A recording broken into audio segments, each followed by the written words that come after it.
Alright everyone, what's going on? Today's video I'm going to show you guys how to pair the i9s TWS True Wireless earbuds, the fake knockoff of the Apple AirPods, the one that looks like these and actually have a physical button to press down on. So I'm going to show you guys how to pair that to the iPhone 8 or iPhone 8 Plus. Now before we do anything with our phone, let's go ahead and get these things to sync and pair together. So you'll notice obviously that there is two physical press down buttons over here. What we're going to do is make sure they're off. That's the first step. And then we're going to go ahead and hold down that same button over here on both of them together and hold them down until they both start flashing in blue and red.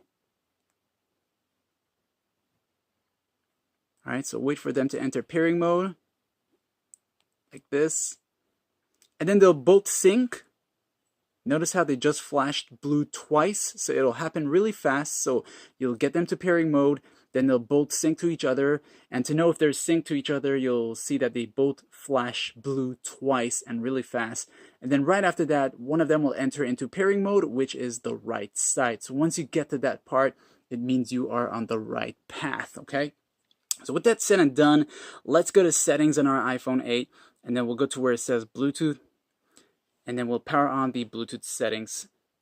And as you power it on, it'll start searching for nearby devices. You'll just wait for the i9s TWS to show up. Just tap on it one time. It's going to say that it's, well, it'll show you that it's trying to connect. And just give it a few seconds. And then once you see it's connected, you'll notice the pairing lights will stop for the right side. And then you'll just notice they'll just flash in blue here and there, and that means they're fully connected and good to go. Keep in mind that only one side will work when it comes to making calls, so if you encountered that, it's not a bad thing. It's just how the earbuds are. Other than that, don't forget to like, share, and subscribe. Thanks for watching.